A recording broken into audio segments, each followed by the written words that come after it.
Chapter 15. The Shaven-Headed Monk. Such was the state of affairs in my home when, one morning, I sat in a large room which lay on the shady side of the house, and which was set apart for the transaction of all business matters. For that reason it overlooked the courtyard, an arrangement which enabled me to keep under my own eye everything relating to the administration of my affairs. Before me stood a trusted servant who had, for a number of years, accompanied me on all my journeys, and to whom I was giving exact instructions with regard to the taking of a caravan to a somewhat distant spot. Along with these directions I was, of course, describing to him the best mode of disposing of his wares when he got there, the produce he had to bring back with him, the business connections he was to form, and other similar matters, for it was my intention to give him full charge of the expedition. To be sure, my house was less homelike than ever, and one might suppose that I myself would have been glad to embrace every opportunity of roaming about in distant lands. But I was beginning to become somewhat self-indulgent and dainty, and I shunned very distant journeys, not only because of the fatigues to be faced on the way, but above all on account of the sparing diet to be put up with when actually on the road. Yet even supposing the journey's end reached, and with the possibility of making up for lost time and having the best of everything, there were numerous disappointments to be reckoned with, and I, at least, was never able to dine abroad as well as I did at home. As a result, I began to send out my caravans under trusty leaders, while I remained behind in Ujjaini. Well, as I was saying, I was in the midst of giving my caravan leader very minute and well-considered instructions, when from the courtyard we heard the voices of my two wives, both much louder than usual, and with a flow of language which sounded as though it would never end. Irritated by this tiresome interruption, I finally sprang up, and, after having vainly looked out of the window, stepped into the courtyard. There I saw both of my wives standing at the outer gate, but far from finding them wrangling with one another as I'd expected, I came upon them for the first time of one mind. They discovered and pounced upon a common enemy, and on him they now poured out the vials of their united wrath. This luckless victim was a wandering ascetic, who stood there next to one of the pillars of the gate, quietly letting this stream of abuse flow over him. The actual reason for their attack upon him I've never discovered. I imagine, however, that the mother instinct, which was very highly developed in both of them, scented in this self-denier a traitor to the sacred cause of human propagation and a foe to their sex, and that they had just as instinctively fallen upon him as two mongooses upon a cobra. "Out with you, you bald-headed priest, you shameless ruffian! Just look how you stand there with your bent shoulders and your hangdog look, breathing piety and contemplation, you oily hypocrite, you smooth-faced windbag! It's the kitchen pot that you peer and gaze for, that you sniff and snuffle at, just like any old donkey who, unyoked from his cart, runs to the rubbish heap in the courtyard and peers and gazes and sniffs and snuffles. Out with you, you lazy, brazen-faced thief, you shameless beggar, shaveling monk!"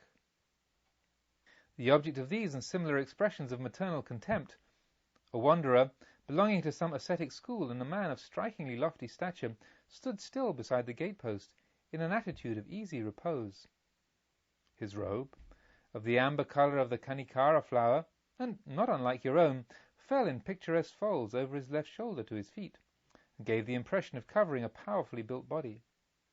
The right arm, which hung limply down, was uncovered, and I could not help admiring the huge coil of muscles which rather seemed to be the well-earned possession of a warrior than the idle inheritance of an ascetic. And even the clay arms bowl appeared to be as strange and incongruous in his hand as an iron bludgeon in that same hand would have seemed to be in its proper place.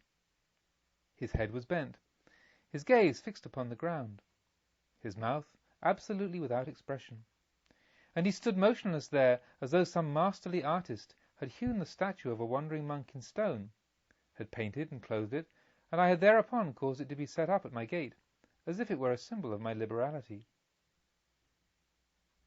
This tranquillity of his, which I held to be meekness, but which my two wives regarded as contempt, naturally goaded the latter to even greater efforts, and they would probably even have graduated to actual violence had I not come in between, rebuked them for their disrespectfulness, and driven them into the house. Then I went up to the wanderer, bowed respectfully before him, and said, "I trust, most venerable one, that you will not take to heart what these two women may have said. I know it has been both uncalled for and unfitting. I am afraid they were overwrought, and not entirely in control of their faculties. I trust that you will not, on this account, strike this house with your ascetic anger. I will fill your alms bowl myself with the very best this house has to offer. Honoured sir, how fortunate that the bowl is yet empty! I will fill it so that it cannot contain another morsel, and no neighbour shall, this day, earn merit by feeding you. You have indeed not come to the wrong door, venerable one, and I believe that the food will be to your taste, for it is a proverbial saying in Ujjaini, his table is like the merchant Karmanita's, and I am he. I trust, therefore, venerable one, that you will not be angry at what has taken place, and will not curse my house. Whereupon he answered, and with no appearance of unfriendliness, how could I be angry at such abuse, O head of this house, seeing as how it is my duty to be grateful even for far coarser treatment? Once in the past I took myself with robe and alms bowl into a town to receive food from the charitable, as is our custom. But in that town Mara, the evil one, had just then stirred up the Brahmins and the householders against the order of the Buddha. Away with these so-called virtuous, noble-minded ascetics! Abuse them, insult them, drive them away, pursue them! And so it happened. As I passed along the street, a stone flew at my head. Next, a broken dish struck me in the face, and a stick which followed half crushed my arm. But when, with head all cut and covered with blood, with broken bowl and a torn robe, I returned to the master, his words were, "Bear it, Brahmin, bear it, for you are experiencing here and now the result of deeds because of which you might have been tortured in hell for many years, for many hundreds of years, for many thousands of years." At the first sound of his voice, there quivered through me from head to foot a flash of horror, and with every additional word an icy coldness penetrated deeper into the very recesses of my being. For it was, brother, the voice of Angulimala, the robber. How could I doubt it? And when my convulsive glance fixed itself upon his face, I recognized it also, although his beard formerly went up almost to his eyes, and his hair had grown down deep into his forehead, and whereas now he stood completely clean-shaven before me, but only too well did I recognize again the eyes under those bushy, coalescing eyebrows, although instead of darting flashes of rage at me, as in those former days, they now looked kindness itself. And the sinewy fingers which encircled the alms bowl, they were assuredly the same that had once clutched my throat like devilish talons. How indeed could I grow angry at abuse? My gruesome guest went on. Has not the master said, "Bhikkhus, even if robbers and murderers were to sever you savagely limb by limb with a two-handled saw, one who gave rise to a mind of hatred on that account would not be carrying out my teachings"? When I, brother, heard those words, with their diabolically concealed, yet to me so evident threat, my legs shook under me, and to such a degree that I had to hold on to the wall in order not to fall down. With the greatest of difficulty I managed to pull myself together, so far as to indicate to the robber ascetic, more by gesture than by my few stammered words, that he was to have patience until I should procure him the food. Then I hurried, as rapidly as my shaking legs would carry me, straight across the courtyard into the large kitchen, where, just at that moment, the midday meal for the whole household was being prepared, and where from every pot and pan there came the sounds of roasting and boiling.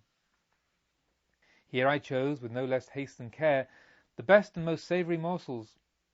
Armed with a golden ladle and followed by a whole troop of servants bearing dishes, I dashed again into the courtyard in order to wait upon, and if possible, conciliate my terrible guest. But Angulimala had disappeared.